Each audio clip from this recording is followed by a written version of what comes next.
Chapitre 5. Le bourreau.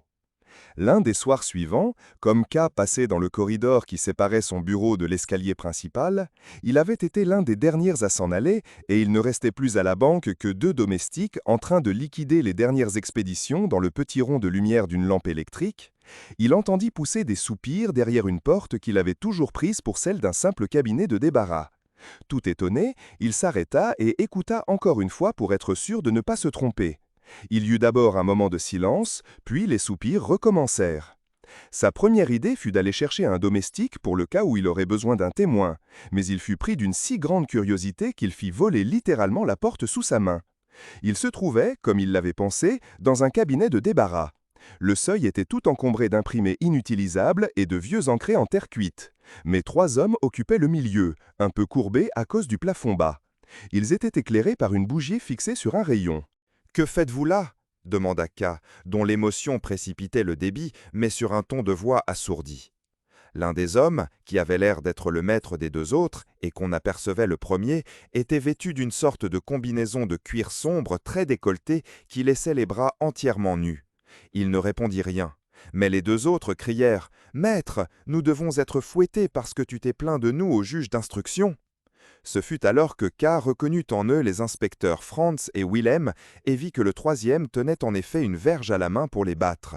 « Comment » dit K, les yeux fixés sur eux. « Je ne me suis pas plaint, j'ai simplement exposé ce qui s'était passé chez moi, où vous ne vous êtes évidemment pas conduit d'une façon irréprochable. » « Monsieur, dit Willem, pendant que Franz cherchait à se cacher derrière lui pour se protéger du troisième, si vous saviez combien nous sommes mal payés, vous ne vous jugeriez pas ainsi.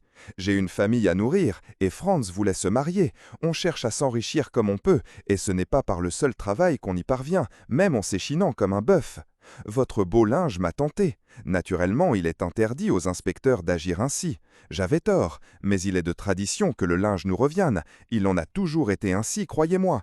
C'est assez naturel d'ailleurs, car à quoi ces choses-là pourraient-elles bien servir à ceux qui ont le malheur d'être arrêtés? Évidemment, si le public apprend l'histoire, il faut que le délit soit puni. Je ne savais pas ce que vous me dites là. Je n'ai d'ailleurs nullement demandé votre châtiment. Il ne s'agissait pour moi que d'une question de principe. France, dit alors Willem à son collègue, ne te disais-je pas que ce monsieur n'avait pas demandé notre punition? Tu vois bien maintenant qu'il ne savait même pas que nous devions être punis. Ne te laisse pas émouvoir par ces discours, dit le troisième à K. La punition est aussi juste qu'inévitable. Ne l'écoute pas, dit Willem en s'interrompant seulement pour porter à sa bouche la main sur laquelle le bourreau venait de lui donner un coup de verge. Nous ne sommes punis que parce que tu nous as dénoncés, sans quoi il ne nous serait rien arrivé, même si l'on avait appris ce que nous avons fait. Nous avions toujours montré tous les deux, mais surtout moi, que nous étions de bons gardiens. Tu avoueras toi-même que nous avons fait bonne garde du point de vue de l'autorité. Nous pouvions espérer avancer, et nous serions certainement devenus fustigeurs, nous aussi, comme l'inspecteur qui est là, et qui a eu le bonheur de ne jamais être dénoncé, car cela n'arrive vraiment que très rarement. Et maintenant, maître, tout est perdu, voilà notre carrière finie, on ne nous emploiera plus qu'à des travaux encore plus subalternes que la garde des prévenus, et par-dessus le marché, nous avons à recevoir cette terrible bastonnade. « Cette verge fait-elle donc si grand mal » demanda K en examinant l'instrument que brandissait le bourreau. « C'est qu'il faudra nous déshabiller, dit Willem. »« Ah, dans ces conditions, fit K, et il regarda le bourreau. C'était un homme bronzé, comme un marin, avec une tête farouche et décidée. « N'y a-t-il donc, demanda-t-il, aucun moyen de leur éviter ces coups ?»« Non, répondit le fustigeur en secouant la tête avec un sourire. « Déshabillez-vous, ordonna-t-il aux inspecteurs. Et il dit à K, « Il ne faut pas croire tout ce qu'ils te disent, la peur des coups les abrutit un peu. Ce que raconte celui-ci de sa carrière, et il montrait du doigt Willem, est absolument ridicule. Vois donc comme il est gras. Les premiers coups de verge se perdront dans sa graisse. Sais-tu comment il est devenu si gras? C'est en mangeant le déjeuner de tous les gens qu'il a arrêtés. Est-ce qu'il n'a pas mangé le tien? Eh bien, c'est bien ce que je te disais.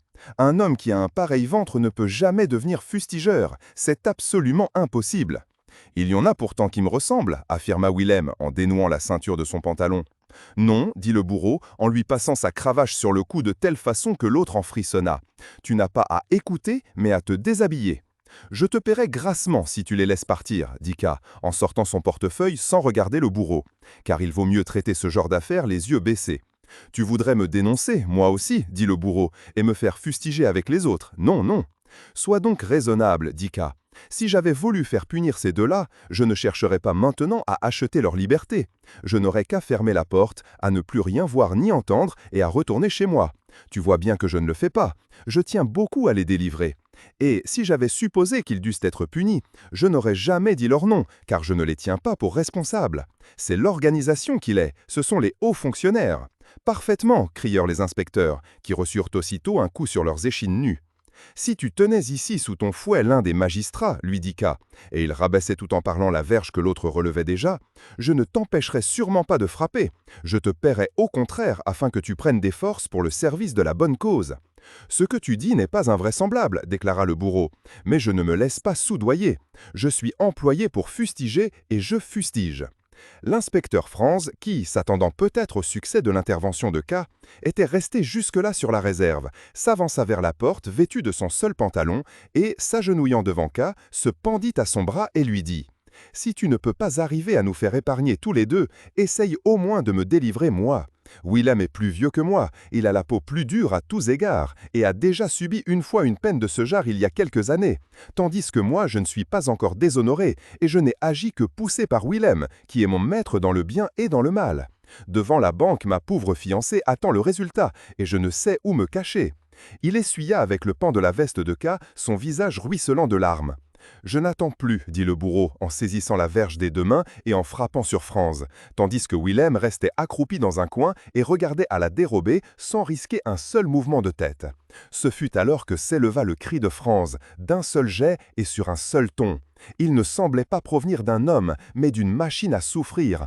Tout le corridor en retentit, toute la maison dut l'entendre. « Ne crie donc pas, lança K hors de lui. » Et tout en regardant fiévreusement dans la direction d'où les domestiques devaient venir, il lui donna une bourrade sans violence, mais qui suffit à le faire tomber. On vit l'homme qui battait des mains pour trouver le sol, mais il n'échappa pas au bourreau. La verge alla le trouver à terre, on la voyait monter et descendre en cadence, tandis qu'il se roulait de douleur. Déjà un domestique apparaissait au loin, suivi d'un autre à quelques pas. K eut vite fait de refermer la porte. Il s'approcha d'une fenêtre de la cour et l'ouvrit. Le cri avait cessé complètement. Pour empêcher les domestiques d'approcher, il leur cria « C'est moi !»« Bonsoir, monsieur le fondé de pouvoir, » répondirent-ils. « S'est-il passé quelque chose ?»« Non, non, » répondit K. « Ce n'est qu'un chien qui a hurlé dans la cour. » Mais comme les domestiques ne bougeaient pas, il ajouta « Rien ne vous empêche de rester à votre travail. » Et pour ne pas avoir à causer avec eux, il se pencha à la fenêtre. Au bout d'un moment, quand il regarda de nouveau dans le corridor, ils étaient déjà partis. Il resta pourtant à la croisée. Il n'osait plus retourner dans le cabinet de débarras, et il ne voulait pas non plus rentrer chez lui. La cour qu'il regardait était petite, carrée et entourée de bureaux. Toutes les fenêtres étaient déjà noires. Les plus hautes attrapaient tout de même un reflet de lune. K cherchait à distinguer dans un coin ténébreux les voitures à bras qui devaient se trouver là, empêtrées les unes dans les autres. Il était tourmenté de n'avoir pu empêcher la correction des deux inspecteurs. Mais il n'y avait pas de sa faute. Si France n'avait pas crié, les coups devaient faire grand mal, mais dans un moment décisif, il faut savoir se contenir. Si donc France n'avait pas crié, K eût très vraisemblablement trouvé un autre moyen de convaincre le bourreau. Si tous les employés subalternes de cette justice étaient des fripouilles, pourquoi le bourreau, celui qui avait de tout le service le plus inhumain, aurait-il fait exception à la règle ? K avait bien vu l'éclair de convoitise qui était passé dans ses yeux à l'aspect des billets de banque.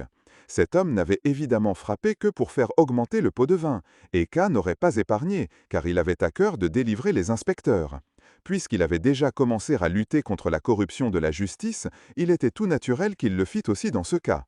Mais dès l'instant que France s'était mise à crier, K n'avait plus rien à tenter, car il ne pouvait pas risquer de laisser venir les domestiques, et peut-être encore une foule de gens qu'il l'aurait surpris en train de négocier avec les hommes du cabinet de débarras. C'était un sacrifice que personne ne pouvait vraiment exiger de lui.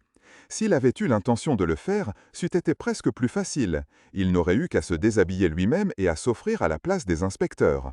Mais le bourreau n'eût certainement pas accepté cet ersatz, puisqu'il n'en eût pas moins forfait gravement à son devoir sans en tirer nul bénéfice, et doublement forfait, car la personne de K devait être sacrée pour les employés de la justice pendant toute la durée du procès, à moins que certaines dispositions ne prévaissent des exceptions.